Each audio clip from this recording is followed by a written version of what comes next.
Janasena party అధ్యక్షుడు పవన్ కళ్యాణ్ గారు నిన్న భీమవరం సభ ఏర్పాటు చేసుకుని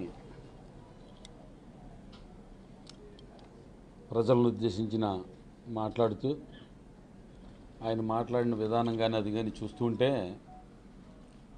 పిచ్చి బాగా ముదిరినట్టుగా కనిపిస్తుంది.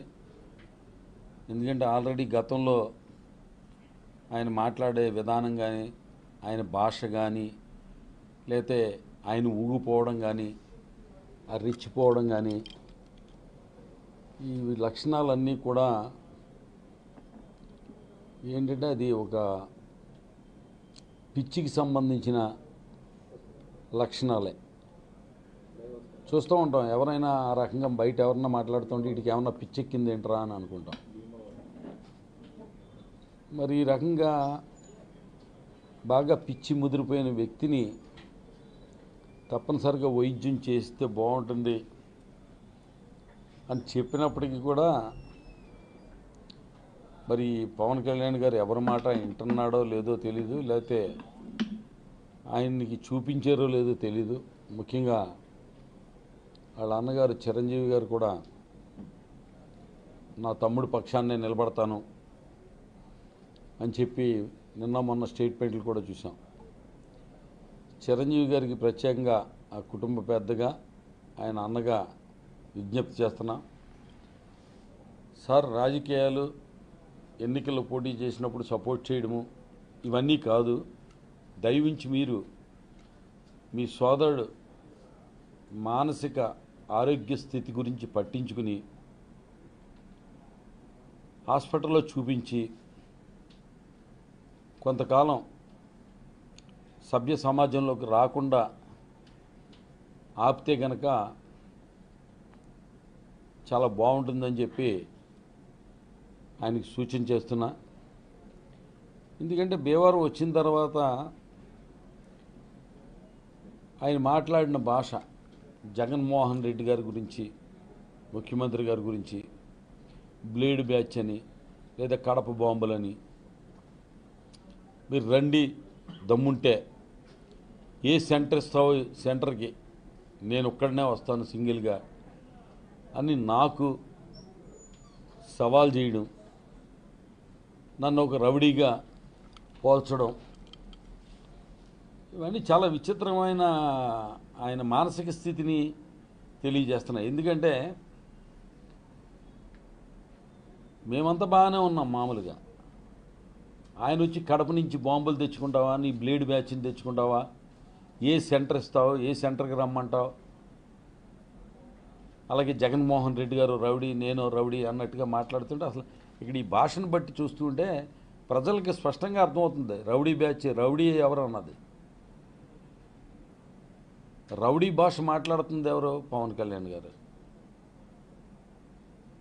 దమ్ముంటే ఏ సెంటర్ ఇస్తావో ఆ సెంటర్కి వస్తానంటున్నాడు. ఏంటి ఇది చిన్నపిల్లలు మాట్లాడుకునేటట్టు మనం చూస్తూ ఉంటాం పట్టణాల్లో.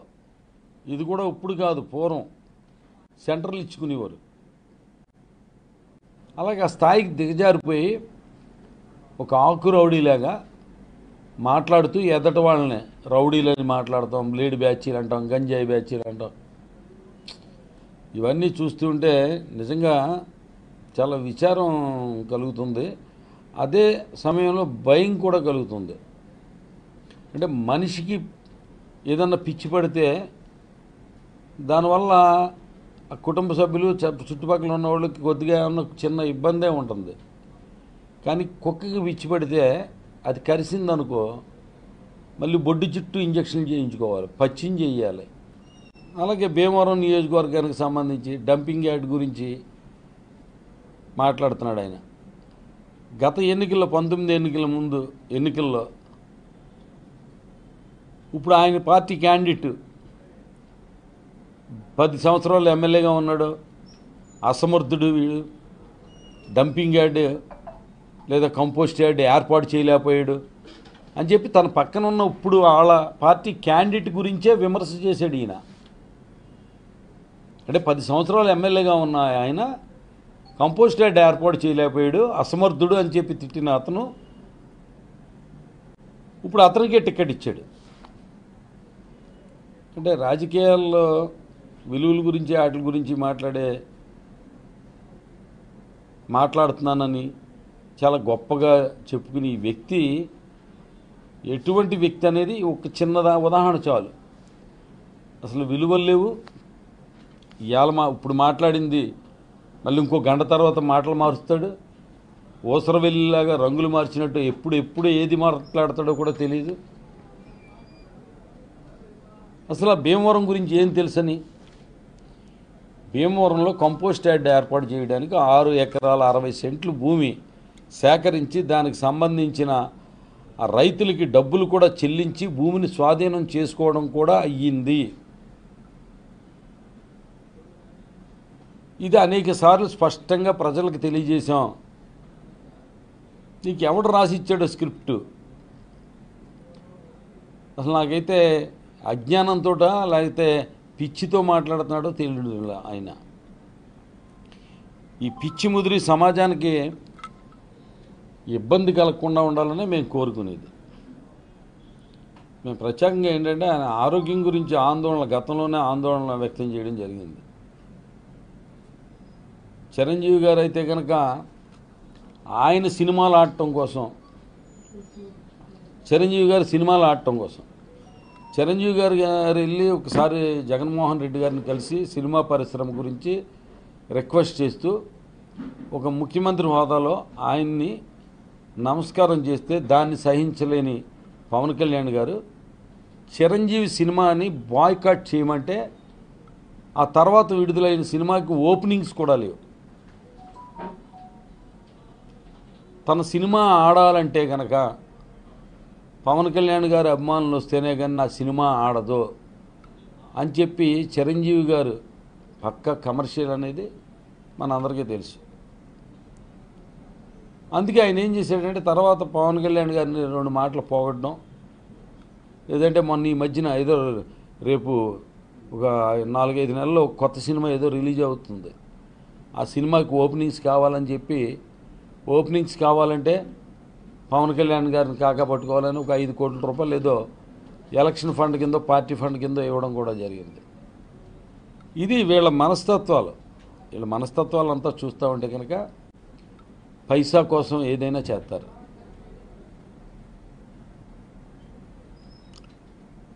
ప్రజారాజ్యం పార్టీ పెట్టి 18 సీట్లు గెలిచిన తర్వాత ఆ పార్టీని కాంగ్రెస్ పార్టీకి అమ్మేశారు, దాన్ని కలిపేశారు. ఎంతో ఆస్తో ఆ పార్టీలో జాయిన్ అయ్యాం మేము. కాంగ్రెస్ నుంచి వచ్చి ప్రజారాజ్యంలో జాయిన్ అయ్యాం.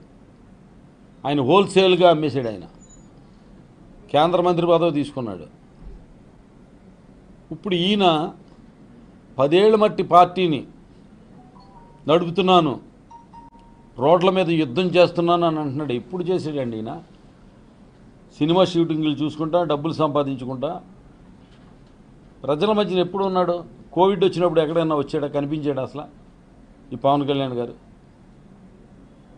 కోవిడ్ వచ్చినప్పుడు ఎక్కడన్నా కనిపించాడా? ఎవరికైనా ఏదైనా సాయం చేశాడా?